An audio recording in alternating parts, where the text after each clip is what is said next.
अस्सलाम वालेकुम my dear students, welcome back students. हम बात कर रहे हैं चैप्टर नंबर 3 जर्नल की, और इसमें हम अब लेक्चर नंबर 3 में आपके साथ प्रॉब्लम नंबर 3 को डिस्कस करेंगे।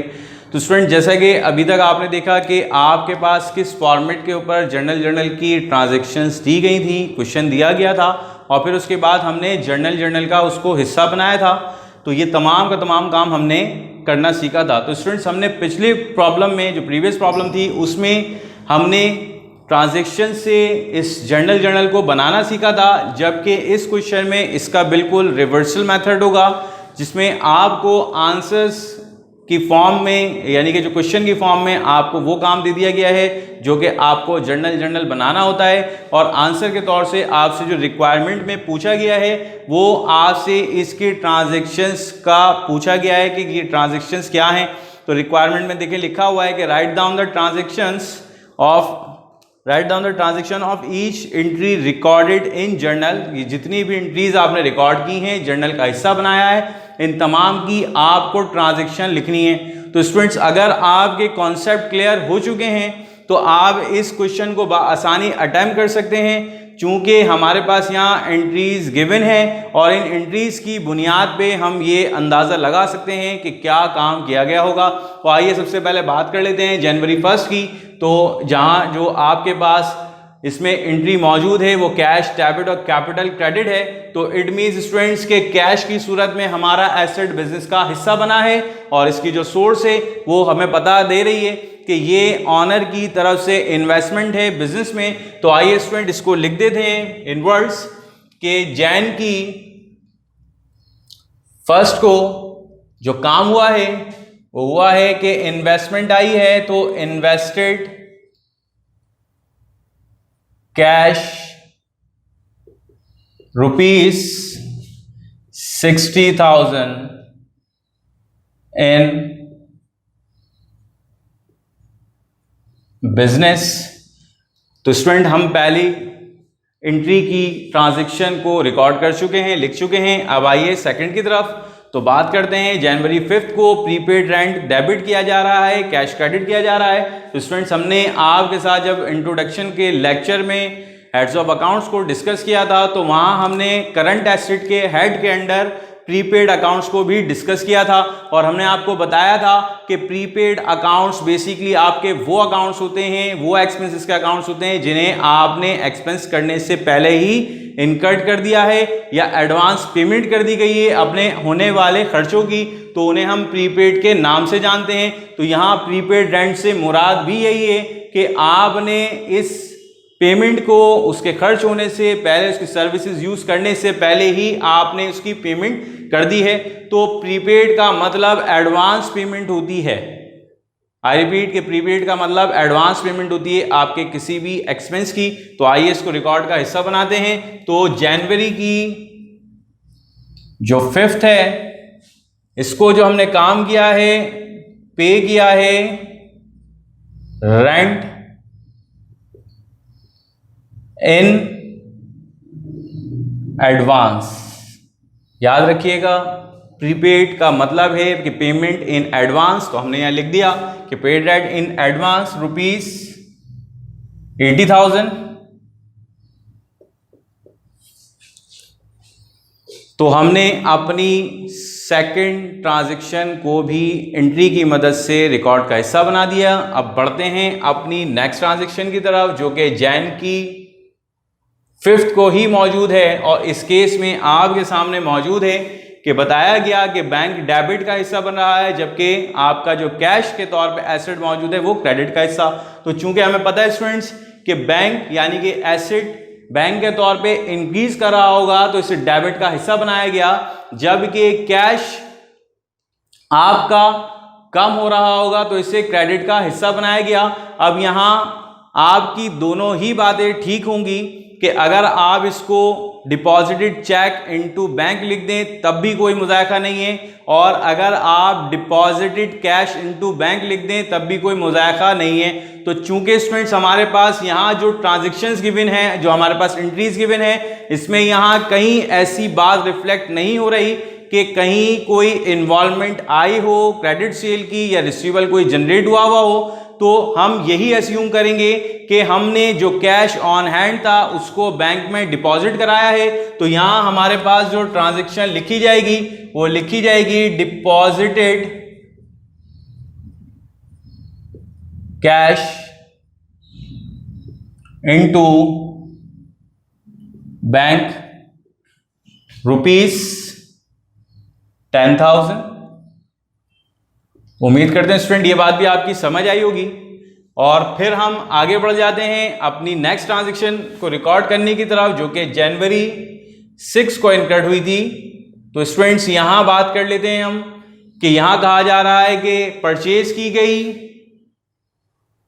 परचेज का अकाउंट गिवन है, इट मीन्स के गुड्स खरीदी गई हैं, टोटल वर्थ है 25,000 रुपीज, जबकि कैश आपके पास से कम हुआ है, यानी कि जो कैश के तौर पे एसेट था उसमें कमी वाकई हुई, तो उसे हमने क्रेडिट साइड में रिकॉर्ड किया होगा। तो 5,000 रुपीज क्रेडिट में मौजूद हैं और इसके साथ साथ अकाउंट्स पेएबल यानी कि लायबिलिटी हमारे बिजनेस पर जनरेट हुई जिसकी अमाउंट है 20,000। तो इट मीन्स कि हमने टोटल जो परचेजेस की, टोटल जो गुड्स खरीदी वो 25,000 की खरीदी, जिसमें से हमने 5,000 पे कर दिए थे कैश की सूरत में और रिमेनिंग हमारे पास ऑन अकाउंट आ गया। तो स्टूडेंट आइए इस ट्रांजैक्शन को हम कैसे लिख सकते हैं सीखते हैं। तो यहां हमने परचेज की हैं गुड्स, तो हम लिख सकते हैं कि purchased goods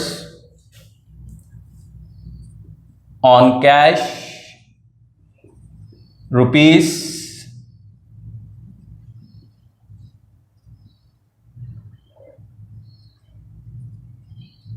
on cash rupees 5,000 and on credit या on account rupees 20,000। तो स्टूडेंट इस तरीके से हमने अपनी 6 जैन की एंट्री की भी ट्रांजैक्शन बना ली है। अब हम आगे बढ़ते हैं और जनवरी 10 की ट्रांजैक्शन की बात कर लेते हैं। तो स्टूडेंट जैन 10 को जो बात की गई वो हमें जैसा कि नजर आ रहा है कि कैश हमारा डेबिट हुआ, बैंक हमारा डेबिट हुआ और सेल्स हमारा क्रेडिट हुआ। तो इट मीन्स स्टूडेंट्स कि हमारी जो टोटल सेल्स है वो 20,000 रुपीज है जो कि सेल की गई थी और 20,000 है, जबकि उसमें से आपने 10,000 रुपीज बैंक में डिपॉजिट करा दिए और आपके पास इस वक्त भी जो कैश की सूरत में आपकी पॉकेट या आपकी ड्रॉर में पैसे मौजूद हैं वो 10,000 रुपीज हैं। तो स्टूडेंट्स आइए इसको किस तरह रिकॉर्ड करते हैं देख लेते हैं। तो स्टूडेंट्स यहां हम बात करेंगे सेल्स ऑन कैश हुई थी ₹20,000। तो इस 20,000 में से out of which rupees 10,000 या इसे हम 50% भी कह सकते हैं,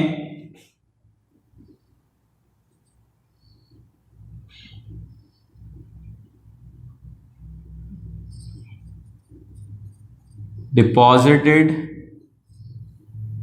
10,000 deposited in टू बैंक, यानी कि जो सेल की थी हमने कैश सेल की थी 20,000 की, आउट ऑफ विच हमने 10,000 रुपीज फॉरन हमने बैंक में जमा करा दिए। तो ये अंडरस्टूड स्टूडेंट्स कि हमने जब अपने कस्टमर को जो भी माल बेचा है तो ऐसा नहीं है कि उसने आपको कैश के तौर पर 10,000 दिए हों और आपसे ये कहा हो कि बाकी के 10,000 रुपीज में आपके बैंक में जमा करा रहा हूं।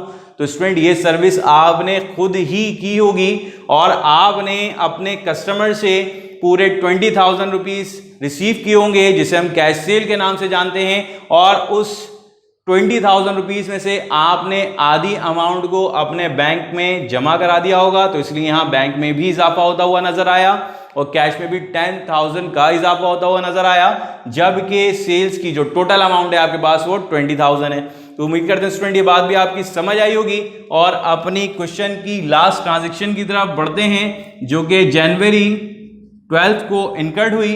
और इसमें बताया गया कि ड्राइंग डेबिट हो रही है और बैंक क्रेडिट। तो स्टूडेंट जैसा कि हमने अपनी प्रीवियस प्रॉब्लम्स में भी ये डिस्कशन जारी रखी थी कि ड्राइंग का मतलब पर्सनल यूज के लिए मालिक का बिजनेस से कोई एसेट को ले जाना होता है। तो स्टूडेंट्स यहाँ बात की जा रही है बैंक की। तो बैंक हमारे पास यहाँ वो एसेट है जिसमें कमी वाक़ई हुई, जिसे ऑनर ने निकाल लिया। तो बैंक से पैसे लेके गए होंगे और चूंकि प्राइवेट यूज है तो बैंक के पैसे बिजनेस का हिस्सा नहीं बने, वो डायरेक्टली बैंक से निकलने का मतलब है कि बिजनेस से वो पैसे चले गए और ऑनर के ज़ाती इस्तेमाल में गए। तो इसीलिए ये ड्राइंग का वर्ड यहाँ यूज किया गया। तो ड्राइंग के वर्ड के लिए हम लिखते हैं ऑनर ने विड्रॉ किया, अंडरस्टूड है कि कैश किया होगा फ्रॉम बैंक फॉर पर्सनल या प्राइवेट यूज, पर्सनल यूज ₹5000। तो स्टूडेंट उम्मीद करते हैं कि ये बात भी आपकी समझ आई होगी। जिस तरीके से हमने इन ट्रांजैक्शंस की बेसिस के ऊपर अपने जर्नल को रिकॉर्ड किया था, अपनी ट्रांजैक्शन को जर्नल में रिकॉर्ड किया था, उसी तरीके से हमने इन रिकॉर्डेड इंफॉर्मेशन की बुनियाद पे अपनी ट्रांजैक्शंस को दोबारा से फॉर्म कर लिया। तो स्टूडेंट्स ये जो ट्रांजैक्शन लिखना है इतना मुश्किल नहीं है, आप अपनी खुद की वोकैबुलरी यूज़ कर सकते हैं। इसमें कोई हार्ड एंड फास्ट रूल नहीं होता, जैसे कि हम जर्नल की एंट्रीज को रिकॉर्ड करते वक्त मद्देनज़र रखते हैं। उम्मीद करते हैं स्टूडेंट ये बात भी आपकी समझ आई होगी। इंशाल्लाह नेक्स्ट पार्ट में लेक्चर नंबर 4 में एक नई प्रॉब्लम के साथ हाजिर होंगे। तब तक के लिए अपना बहुत ख्याल रखिएगा। अल्लाह हाफिज़, अस्सलाम वालेकुम।